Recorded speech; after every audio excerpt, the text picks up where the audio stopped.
Bethesda has completely abandoned Fallout 4 at this point, it seems. Just under 5 months ago, Bethesda dropped Fallout 4's next-gen update. This promised bug fixes, some new content, as well as an overall upgrade to the game. In reality, the next-gen update ended up being a relative disaster for Fallout 4, as in the Relative as in complete disaster.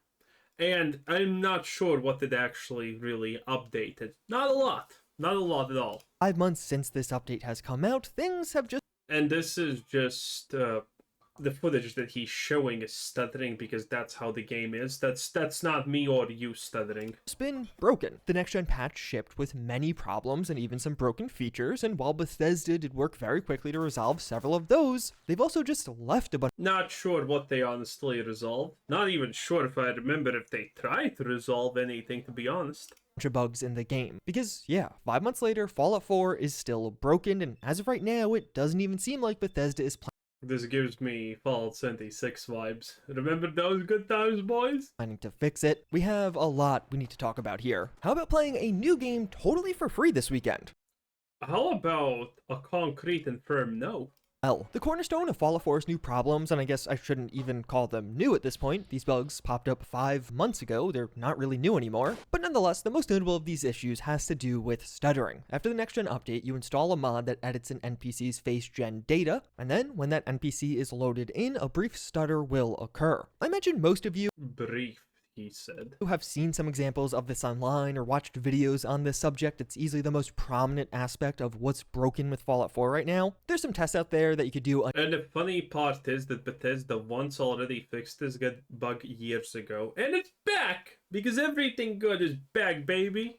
In your own game to just see the worst example of this, how laggy things can get. But there really is the extreme version of this, and for the vast majority of the time, you won't get stutters that bad. So here, I actually want to show a more real example of what playing with the next-gen version of Fallout 4 is like. Here you can see just a simple run from Sanctuary Hills to Diamond City. This, of course, is a pretty popular route. If you've played Fallout 4, you've probably run this way. But you'll notice I constantly get these little stutters as I do so. Thankfully, they really just last a second, and even for many of these, Still annoying.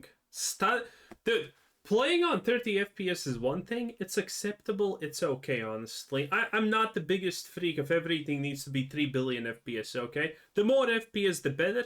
But, 30 is okay, right? We can play games at 30. It's not the biggest of deals. But when you get stutters like this, I'm out, boys. I'm just out. A lot of people, it's the most annoying thing. It's like a laggy internet. It just truly shows who you are deep inside. Almost less than a second in total, but after diving into many of the reports around this stutter issue, what you'll find is many users report that these stutters actually get worse over time. So even though they begin off as just a couple of seconds, or even less than that at the start of a playthrough... Oh, that alone just now, did you see that freeze? That alone is enough for me to not want to play a game.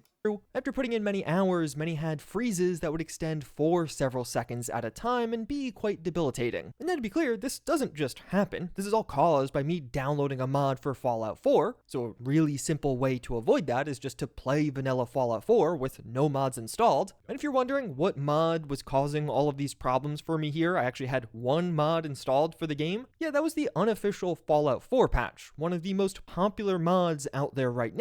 One of the most critical parts of playing this game, aka, which is really bad. Yeah, which, yes, does cause stuttering. But there definitely is a certain irony there, as the mod that is fixing things that are broken in the game is also, in turn, breaking part of the game. But like I mentioned before, that was just one mod. So here, perhaps in a more realistic example, I'm using several mods on this load order, and you can see things get a lot worse. Doing this walk from Gorski Cabin to Diamond City's gates, I get stutters from really minor to quite debilitating, as the game will freeze or lag for several seconds at a time. I've seen some posts online pushing back And Bethesda doesn't care. against this, remarking how these minor stutters aren't really all that bad. Well, pay attention to some of the footage I'm showing you in the background. This is my raw run from Gorski Cabin to Diamond City. Because yeah, while you're looking at some of the highlights or people posting clips of their stuttering, things will seem relatively minor. Yeah, no, this is bad. But as you actually play the game with some of these mods installed, what you'll realize very quickly is the stutters are incredibly persistent, and that really is the big... This is absolutely unacceptable in every way. First of all, there's going to be people who say, oh, well, don't play with the mod. First of all, the mod exists because otherwise the game has way too many bugs because Bethesda cannot be asked to fix them. Yeah, the mod shouldn't exist, that is true. But it's not like Bethesda's actually going to fix anything. It's not like Bethesda is going to do anything ever about it. So the mod kind of exists for a reason.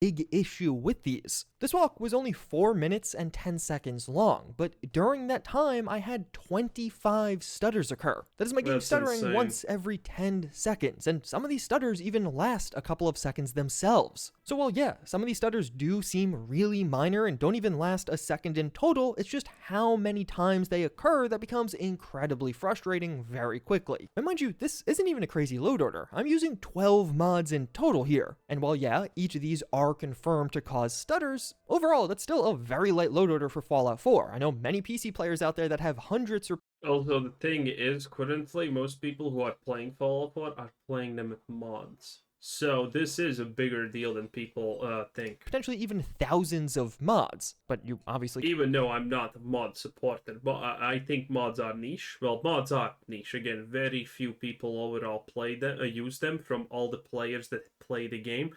But still, it does matter. It just is once again proof that Bethesda does not care.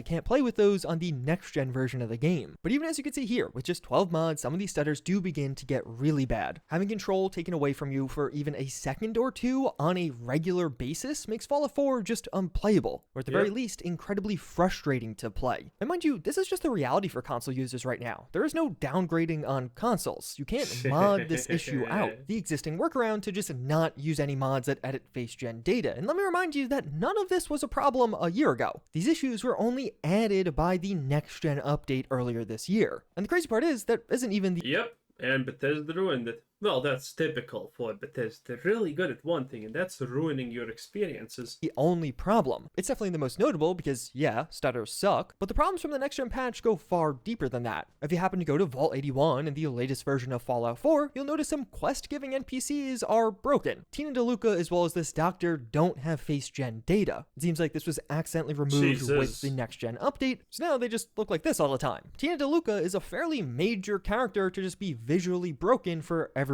next-gen game. A ton of additional problems I'm not gonna lie, I don't even remember what she does, but I know I have been here when I played Fallout 40 years and years ago. problems are exclusive to Xbox, such as search not really working. Looking up sim settlements, I have to scroll quite far to get to any of the actual sim settlements mods, and even the main mod never showed up for me. You can quite easily see how broken this is by doing the same search on Bethesda's website. Naturally, this makes installing mods a nightmare on consoles right now because finding them can be incredibly difficult. Other users on Xbox can't open the mod menu at all without it erroring out, or That is so hilarious, by the way. if they do get in, many have further issues with this operation could not be completed error, which will pop up as you go and try to download a mod. Thankfully, a restart seems to largely fix these two issues. Or perhaps the funniest bug of all, Bethesda literally added wall hacks for console users. Because now, while you're using VATS, it'll actually work through walls. Oh no, your shots don't go through the walls, you'll just constantly target the incorrect people that you can't actually land shots on. Oh yeah, and the hit chance will randomly go to 0, which is just annoying. I would say any of these issues That bug has existed since Fallout 3, by the way. Yeah, that's how long this bug has persisted.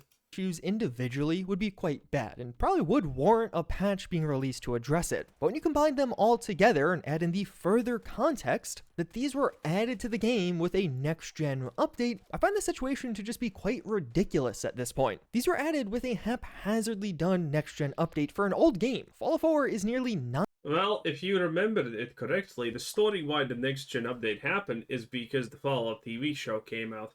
And the next-gen update was planned, I think, 3 times before the show came out, and Bethesda botched it up every single time and they didn't release it.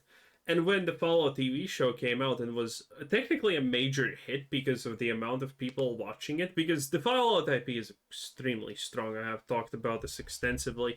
It's easy to get into, it's easy to understand, it's cool, and it has a bunch of distinctive lore features that makes it unique enough, even though the nuclear apocalypse is not even remotely close to being a unique concept.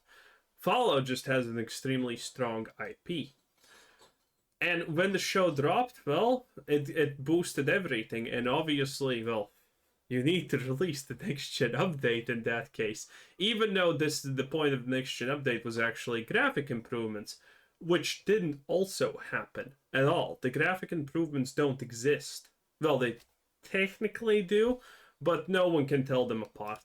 9 years old now. For 8 of those years, we didn't have these problems, but then the developers came back, added in some new issues, and then just disappeared. It's been nearly 5 months, and plenty of Classic players' Bethesda. enjoyment from Fallout 4 has plummeted as a byproduct of some of these issues being added. And what makes this far more egregious to me is issues like this aren't even exclusive to Fallout 4 in 2024. Fallout 76's most recent update broke loot bag spawning. Yep. Typically, when you take down an enemy, it'll drop as a corpse. We watched this. This is hilarious. But as more corpses spawn, they'll eventually convert to meat piles or loot bags. So you can loot everything once the event is over. You don't have to do it in real time. Except now those corpses are just not converting. So the corpse will despawn along with all of the loot that was on that corpse. As you can imagine, loot is a pretty important part of the experience in Fallout 76. So either missing out on loot or having to loot everything in real time as you're trying to play the game definitely affects things. This update came out just under 2 weeks ago and nothing has actually been fixed yet. On the Starfield side, we got a paid mod with one of the major selling points being this new weapon, except you can't reload it. On release, Yeah, that's a classic. We know all of this because it's hilarious. Yes, this is literally the quality of Bethesda. They're literally going the Ubisoft route of having only women work in their company and they're not even talented. you couldn't reload it at all. Thankfully, Bethesda resolved that with an update, but now it'll just break again after some time. This weapon is literally the cover art of the paid mod. It's the selling point for a lot of people, yet despite this being supposedly a more premium mod overall. Oh, and don't worry, that's also not all of the problems this mod has. It's just so bad. Alternatives, it still has a giant bug in it. Like, yeah, Effectively, it's just a scam. paying $7 to get a quest and a new weapon, I kind of want to be able to reload the weapon. And even beyond that, this paid mod system in general has a ton of problems. You have stuff that is just low quality being sold, people taking free mods and relisting them as a paid mod, but actually with less content than the free version. All of these are mods that are approved by Bethesda to be sold. It's not like they can just freely post what goes up on this market, although it kind of seems like they can. And well, yeah, in fairness to Bethesda, they may have not known about these free alternatives. I don't know if they're necessarily searching Nexus mods for that, but it's also just not a problem. Bethesda explicitly says users can take a free mod and list it for sale via creations. This is discouraged. You know why? Because Bethesda just wants money and they don't give a shit. That's why. It's very simple. The math checks out, by the way. But in their FAQ, it's abundantly clear that this is technically allowed, and it's not even just technical. We're seeing examples of this in real time. But I would say this broader situation is making me more concerned for Bethesda, or really just disappointed in where things stand right now. These problems with Fallout 4 aren't some one-off thing. Several games now have had several issues at this point, and it's either taking a long time for a fix to come out, or the fixes are not coming out. You know how bad the situation is? Let me tell you the story of Starfield, okay, buddy? Listen. Starfield has bug fixes, and Bethesda calls these content patches. Bethesda has not actually done a single thing that upgrades Starfield's experience in any way. It's literally just bug fixes. And when we say bug fixes, it's not what you think. No, they don't actually fix shit. For example, the mythical asteroid bug. There was this bug where an asteroid would lock onto your ship and constantly just follow you everywhere and you can get rid of it. Bethesda fixed it once. Turns out it wasn't fixed. Then they introduced 2 new bugs doing it. Then they fixed it the second time. And once again, turns out it didn't actually fix it, and it created new bugs. Then they fixed it the 3rd time, and at this moment we don't even know if it's actually fixed or are people just tired of actually talking about it. We don't even know that. That's how Bethesda fixes bugs. Starfield also, by the way, has had a graphics update. Well, technically it's a lighting update, but you know, same thing, honestly. And you can't even tell which is supposed to be the updated lighting because in 50% of the cases, the updated lighting looks worse than the old one, which is fucking tragic. And that is Bethesda's newest game, the one that they paid most attention to, the one that they tried the hardest on. So Fallout 4 is fucked, effectively. That's kind of what I'm saying. And everything else, same thing. Fallout 76, the people playing Fallout 76, they're lost causes at this point, most of them, and they're gonna just gobble up any slop Bethesda pours down their throat, and they're gonna say, yes, daddy, please more. So, nothing can be done. Bethesda is as dead can be. Or in some of these examples, a fix might just never come. As it stands right now for Fallout 4, it's really not clear if these issues will be fixed by Bethesda or not. There was no movement on SteamDB for months up until last week when something was changed. This could indicate work on a patch is happening, or it might just not. We're about to cross the 5-month threshold since the next-gen update's release, and there hasn't been any communication around another update coming to fix some of the stuttering and other issues. Thankfully, modders have taken things into their own hands once again. On PC, you can download the mod XL, which will resolve the stuttering problem, as well as there is a mod to fix the Vault 81 face issues for both PC and Xbox players. But when it comes to stuttering on Xbox, no mod can fix this right now. The fix requires the script extender, which is only on PC. Bethesda needs to resolve this one, and I really hope they do. I don't enjoy making these videos. I don't want to be I do. Bethesda's a trash dumpster fire, and I like trash dumpster fires that are set on fire. Anyway, that was Juicehead 10 out of 10. Bye.